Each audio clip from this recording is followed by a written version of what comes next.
साईनाथ महाराज की जय। आरती साई बाबा दातार देवा चरण रजात दे द्यावा दासा विसावा भक्ता विसावा। आरती साई बाबा आनंद स्वस्वरूपी राहे दंग मोक्ष जनादावी निज डोळा श्रीरंग डोळा श्रीरंग। आरती साई बाबा जयामणी जैसा भाव जया तैसा अनुभव दया घना ऐसे तुझे माव तुझे माव। आरती साई बाबा तुमचे नाम ध्याता हरे संस्कृती व्यथा अगाध तव करणी मार्ग दाविसी अनाथा दाविसी अनाथा। आरती साई बाबा कलियुगी अवतार सगुण परब्रह्म साचार अवतीर्ण झाला से स्वामी दत्ता दिगंबर दत्ता दिगंबर। आरती साई बाबा आठा दिवसा गुरुवारी भक्त करी देवारी प्रभु पद पावया भवभय निवारी भय निवारी। आरती साई बाबा माझा निज द्रव्य ठेवा तव चरण रज सेवा बागलेची आता तुम्हा देवाधिदेवा देवाधिदेवा। आरती साई बाबा इच्छित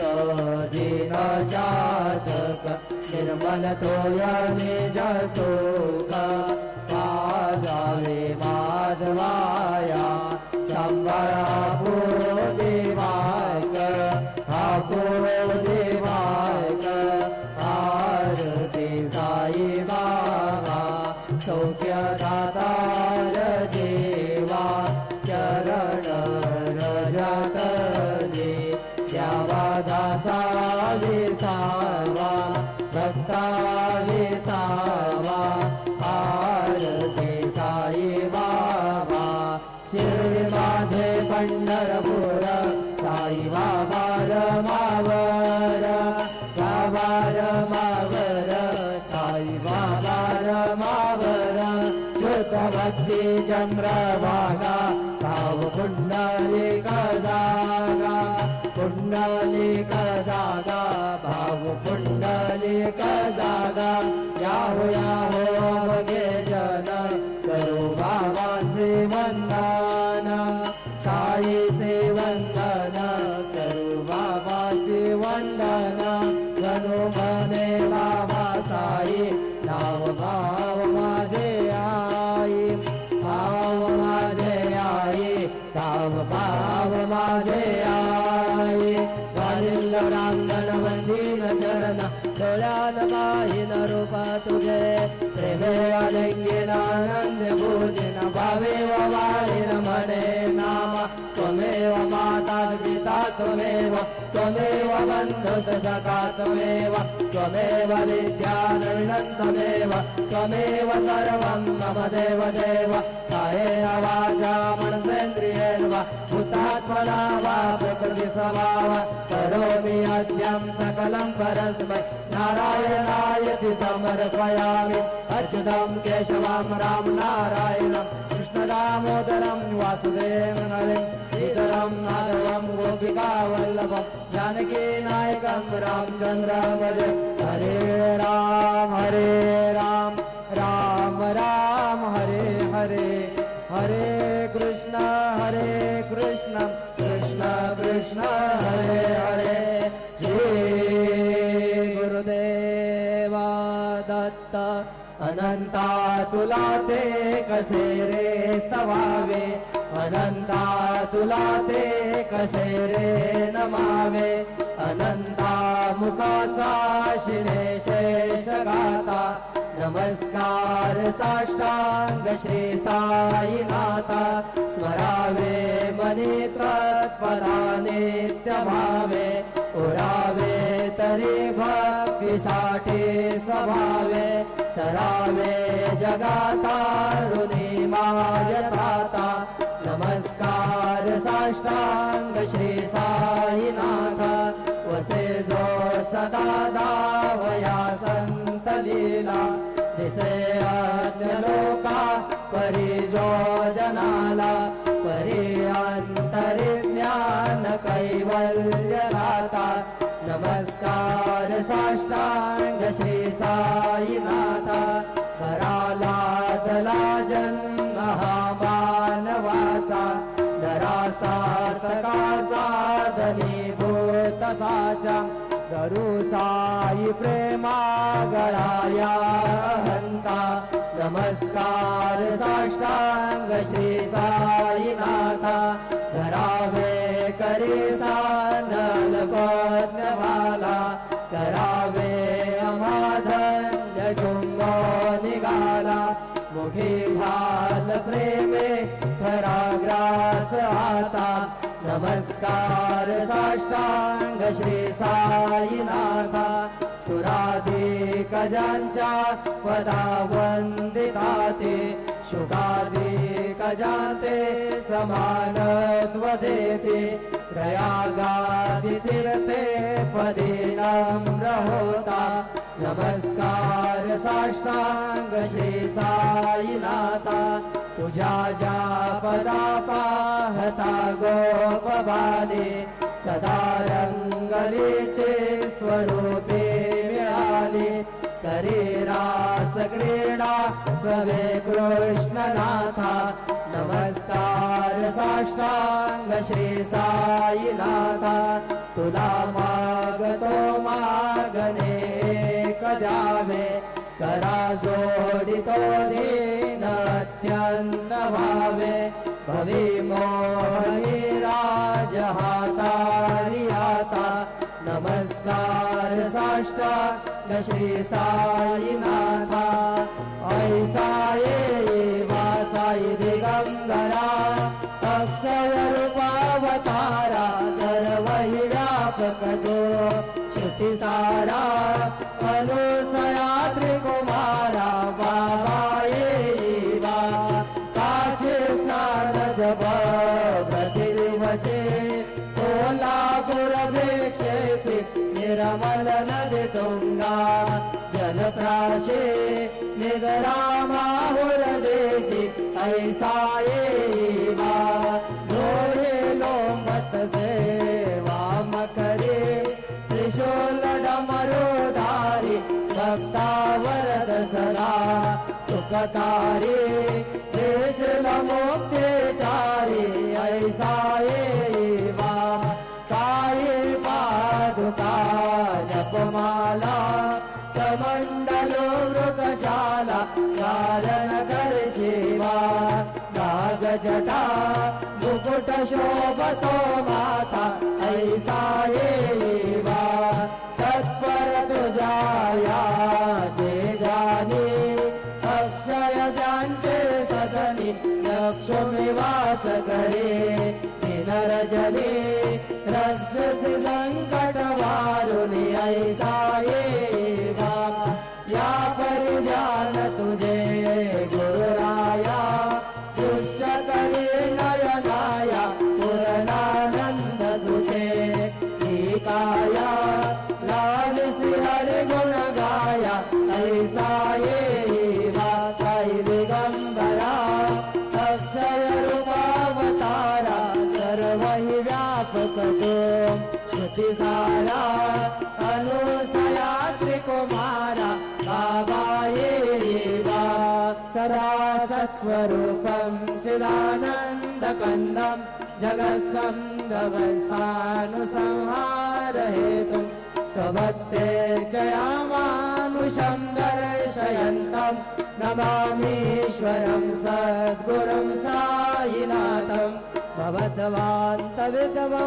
समार्थाण्डमीड्यं मनोवागतीतं मुनिर्ध्यानगम्यं जगद्व्यापकं निर्मलं निर्गुणन्त्वं नमामीश्वरं सद्गुरुं साईनाथं भवाम्बोधिमग्नार्धितानां जनानां स्वदाश्रितानां स्वभक्ते प्रियाणां समुद्धारणार्थं कलौ सम्भवन्तं नमामीश्वरं सद्गुरुं साईनाथं सदा निम्बवृक्षस्य मूलाधिवासात् सुधास्राविनन्ति तमप्यप्रियन्तं तरुकल्पवृक्षाधिकं साधयन्तं नमामीश्वरं सद्गुरुं साईनाथं सदा कल्पवृक्षस्य तस्याधिमूले भवद्भावबुद्ध्या सपर्यादिसेवा नृणां कुर्वतां विमुक्ते प्रदन्तं नमामीश्वरं सद्गुरुं साईनाथम् अनेकाश्रुतातर्क्यलीलाविलासे समाविष्कृतेशानभास्वत्प्रभावम् अहं भावहीनं प्रसन्नात्मभावं नमामीश्वरं सद्गुरुं साईनाथं सता विश्रमाराममेवाभिरामं सदा सज्जने सुसंसन्नबद्धे जनामोददं दत्तवदनां प्रदन्तं नमामीश्वरं सद्गुरुं साईनाथम् अजन्मादमेकं परब्रह्म साक्षात् स्वयं सम्भवं राममेवावतीर्णं भवद्दर्शनासं पुनीतो प्रभोऽहं नमामीश्वरं सद्गुरुं साईनाथम् श्री साईश कृपानिधे किल नृणां सर्वार्थसिद्धप्रद युष्मत्पादरजप्रभावमतुलं धाता विभक्ता शमः सद्भक्त्या शरणं कृताञ्जलिपुट सम्भ्रावितोऽस्मि प्रभो श्रीमत्साई परेशपादकमला नान्यच्छरण्यं मम साई रूपधर राघवोत्तम भक्तकाम विबुधध्रुवं प्रभो माययोपहत चित्तशुद्धये चिन्तयाम्यहर्निशं मुदा शरत्सुदाशों प्रतिमं प्रकाश कृपादपात्रं तव साईनाथ त्वदीयवाराजसमाश्रितानां स्वच्छायया तापममागरोतु उपासनादेवत साईनाथ स्तवैर्मयोपासनिना सुधस्वं रमेन्वनोन्मे तव पादयुगमे भृङ्ग यथाब्जे मकरन्दलुब्धः अनेकजन्मार्जितपापसंशयो भवेत् भवत्पादसरोजदर्शनात् क्षमस्व सर्वान् अपराधपुञ्जकात् प्रसीद साई सद्गुरो दयानिधे श्री साईनाथ चरणामृतपूर्णचित्तात् तत्पादसेवनरता सदगञ्च भक्त्या संसारजन्यदरितोधवनीर्गतासे कैवल्यधाम परमं समवाप्नुवन्ति स्तोत्रमेतत्पठे भक्त्या यो नरस्तन्मनः सदा सद्गुरु साईनाथस्य कृपापात्रं भवेत् ध्रुवम् रुसो मम प्रियाम्बिका मजवरे पिता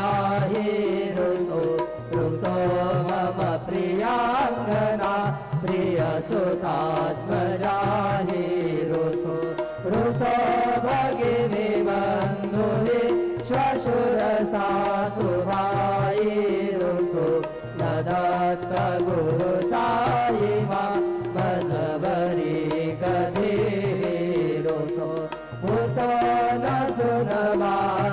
प्रिया मजन भ्रातृजाया पुसो पुसो न प्रिय सोयरे प्रिय सगे न व्याधि पुसो पुसो सुहृदना सखा स्वजन नाप्तबन्धो पुसो परेण गुरु साई मा भजवरी कधी रुसो पुसो न भला मुले तरुण वृद्धहीना पुसो पुसो न गुरु दाकुगे भजन तोर साने पुसो पुसो न जबले बुरे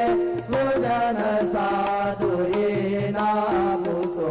परेण गुरु साई मा भजवरी कधी रुसो रुसो चतुर तत्त्वविद् विबुध प्राज्ञ ज्ञानी रुसो रुसो हि विदुषी स्त्रिया कुशल पंडिता हि रुसो रुसो महिपतीयते भजकतापसे रुसो न दत्त गुरु साई मा भजवरी कधी रुसो रुसो कवि ऋषि मुनि अनघ सिद्ध योगी रुसो रुसो हि गृह देवता निकुल ग्राम देवी रुसो रुसो कल पिशाचये मलिन डाकिनी रुसो न दत्त गुरु साई मा भजवरी कधी रुसो रुसो मृग खग कृमि अखिल जीव जन्तु रुसो रुसो विडप प्रसरा अचल आपगाब्धि रुसो रुसो कवनानिवान अवनि पंचतर्वे रुसो न दत्त गुरु साई मा भजवरी कधी रुसो रुसो विमल किन्नरा अमल यक्षिणी रुसो रुसो शशिखराधि गगनि तारकाहि रुसो रुसो अमर राजहि अभय धर्म राजा रुसो न दत्त गुरु साई मा भजवरी कधी रुसो रुसो मन सरस्वती चपल चित्तते रुसो रुसो वपुदिशा किला कठिन काल तो ही रुसो रुसो सकल विश्व हि मयि तु ब्रह्म गोला रुसो न दत्त गुरु साई मा भजवरी कधी रुसो विमूढ मनुनि हसो मजन मत्सराहि डसो तदा विरुचि उल्लसो जनन गमेना बसो न दुर्गधृतिचा दसो अशिव भाव मागे कसो प्रपंचे मन हे रुसो दृढ विरक्तीचे तेटसो गुणाची घृणा नसो न च स्पृहा कशाची असो सदैव हृदयी वसो मनसि ध्यानि साई वसो वदे प्रणय रसो निखिल दृश्य वादिसो न दत्त गुरु साई मा उपरियाचने दारुसो हरि ओम यतेन यज्ञमयजन्त देवास्तानि धर्माणि प्रमाण्यासन्न तेहनागं महिमानः सजन्त यत्र पूर्वे साध्या सन्ति देवाः ॐ राजा महाराजाय प्रसह्य साहिवे नमो वयं वै श्रवणाय कुर्महे समे कामान काम कामाय मय्या धामेश्वर वै श्रवणो दधातु कुबेराय वै श्रवणाय महाराजाय नमः ॐ स्वस्ति साम्राज्यं भोज्यं स्वराज्यं वैराज्यं पारमेष्टं राज्यं महाराजमाधिपत्यमयं समन्तवर्याः एषा सर्वभौमः सार्वा विशान्दादा परार्थात् पृथिव्ये समुद्रपर्यन्तायाम् एकरार्धतस्तेष श्लोको विगीतो मरुतः परमेष्टारो मरुतस्यावसङ्गृहे आयुषस्य कामप्रिये विश्वे देवा सभासदैति श्रीनारायण वासुदेवाय सच्चिदानंद सद्गुरु साईनाथ महाराज की जय। करचरण कृतं वा कायजं कर्मजं वा श्रवणेनजं वा मानसं वा अपराधं विहितं विदितं वा सर्वमयि तत्क्षमस्व। जय जय करुणाब्धि श्री प्रभो साईनाथ श्री सच्चिदानंद सद्गुरु साईनाथ महाराज की जय। राजा धीर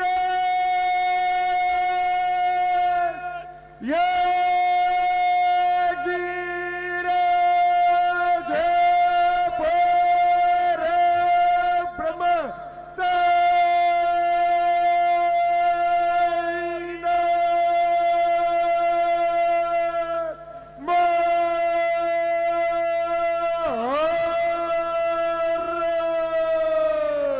श्री सच्चिदानंद सद्गुरु साईनाथ महाराज की जय।